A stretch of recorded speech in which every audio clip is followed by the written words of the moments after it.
Who on earth likes being compared, right? I know you hate it. I hate it too. So stop comparing.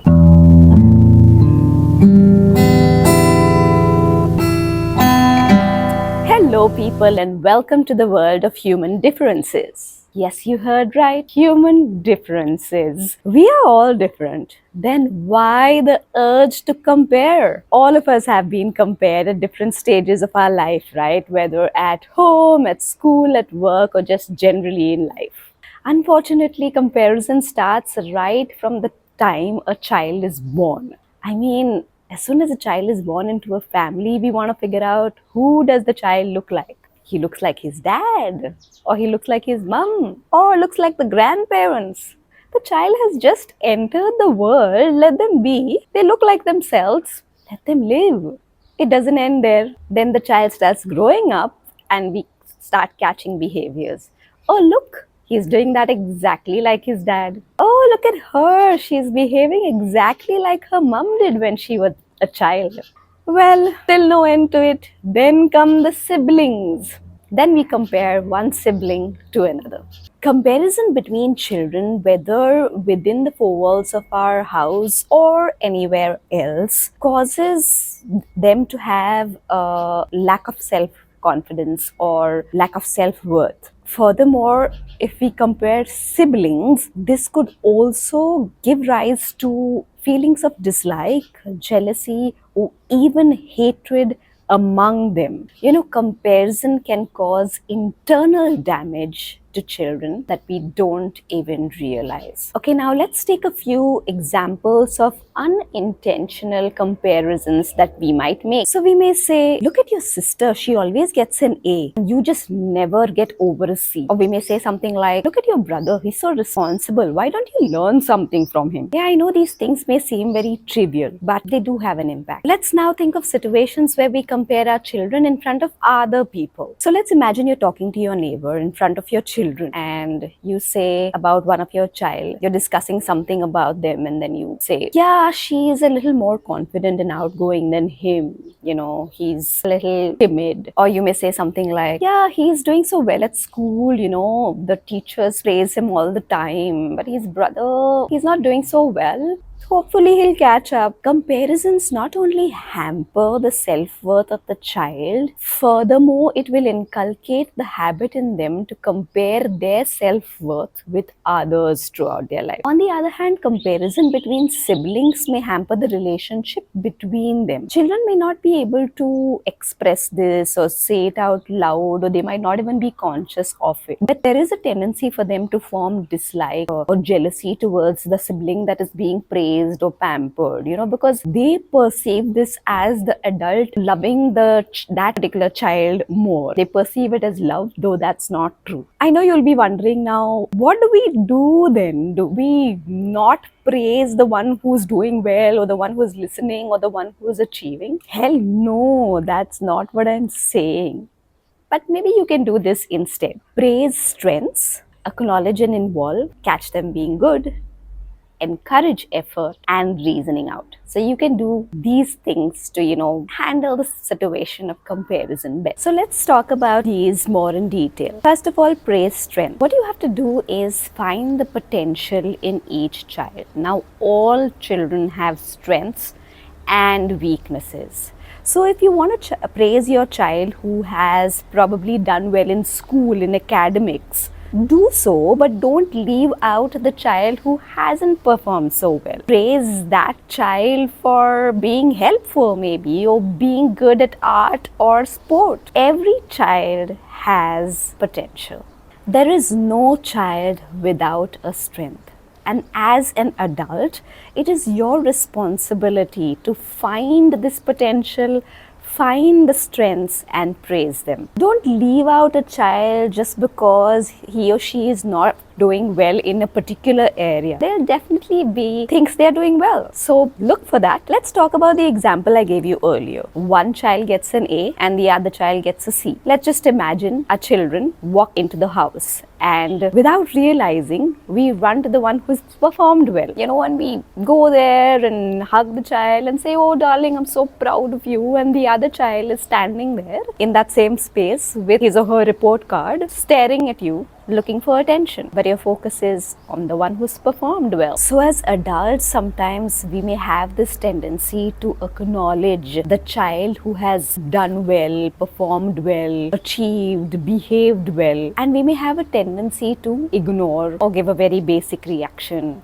or negative reaction, or we may just not acknowledge the other child who is standing there in the same room. This is exactly where you find the opportunity to acknowledge, include, or praise the other child and not making that child feel left out or less loved. Let's just rewind the same example to understand how you could have done it differently.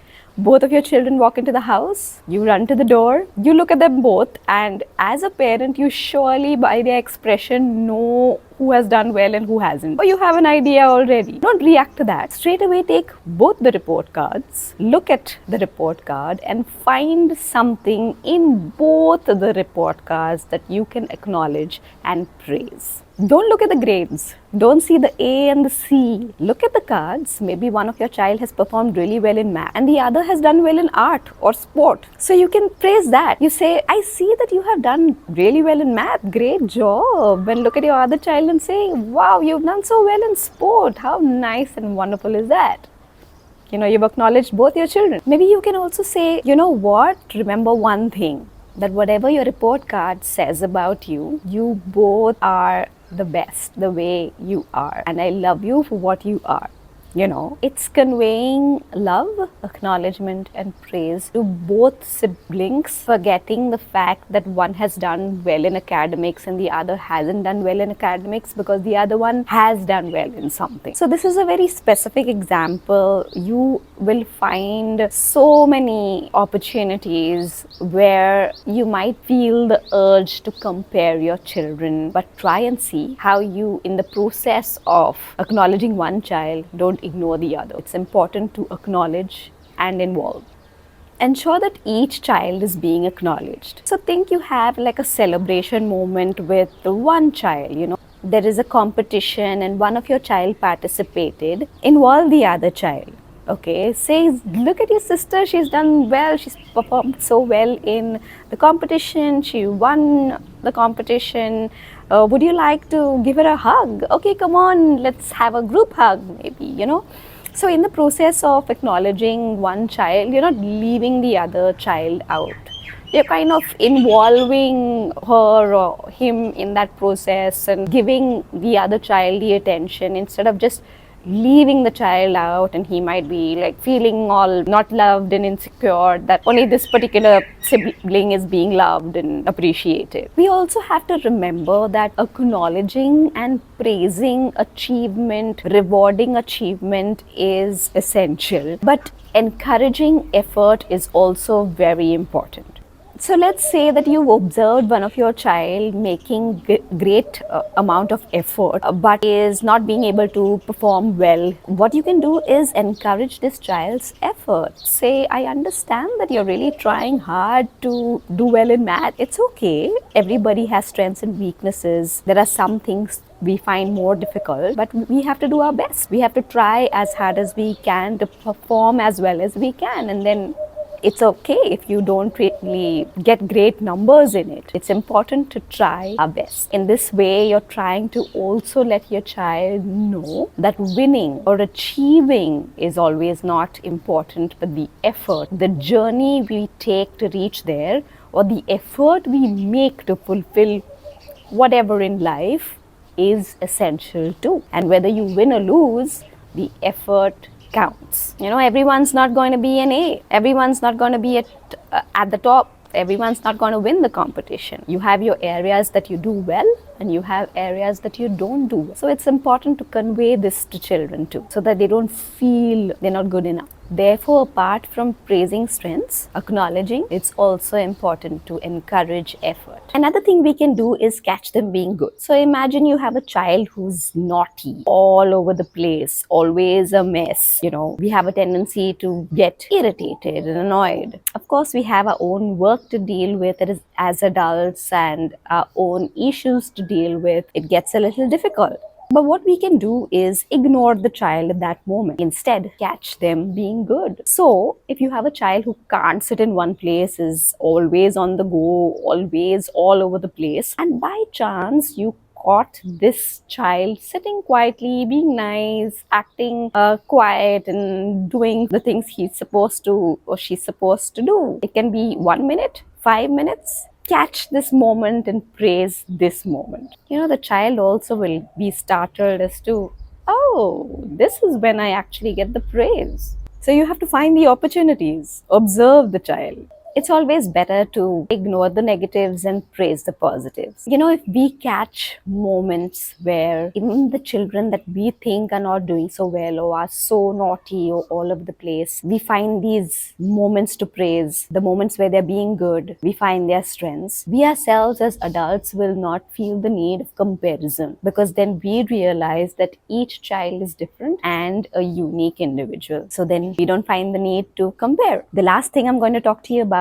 is reason out. Instead of snapping at our children and getting annoyed with them or comparing them to each other, we need to sit with them and reason out if we want them to learn something. So if we want one sibling to learn something from another sibling, we don't really need to point that out in front of the children. We can take the child whom we want to teach something separately, sit with that child and talk about it and explain the expected behaviors. You don't need to say things like learn from your sister, learn from your brother, and things like that. That's not essential. Nobody likes to be compared. Not a child, not an adult. There's no human being who will walk up to you and say, oh, I don't mind being compared to somebody else. That's not happening. So it is the adult's responsibility to reason out with children, and explain to them. Children are not too small to understand. It is an adult's fault to think that, oh, they're so small, they will get it. No, children understand cues that we as adults don't understand. Therefore, they pick these cues of comparison. Sometimes we may not even use words to compare, but our expressions are enough. Children will pick this and feel bad about it. Unfortunately, it is during our childhood that we pick all these feelings of rejection, not being loved enough, not being good enough, feeling that our sibling is better than us, others are better than us, or forming dislike towards a sibling, jealousy, or even hatred towards a sibling. All of this happens when we are small children. So children are not small. We have to start reasoning out with them at that time, because these feelings are going to stay with the child until they grow up. And if you don't deal with them in the right manner, then it causes a lot of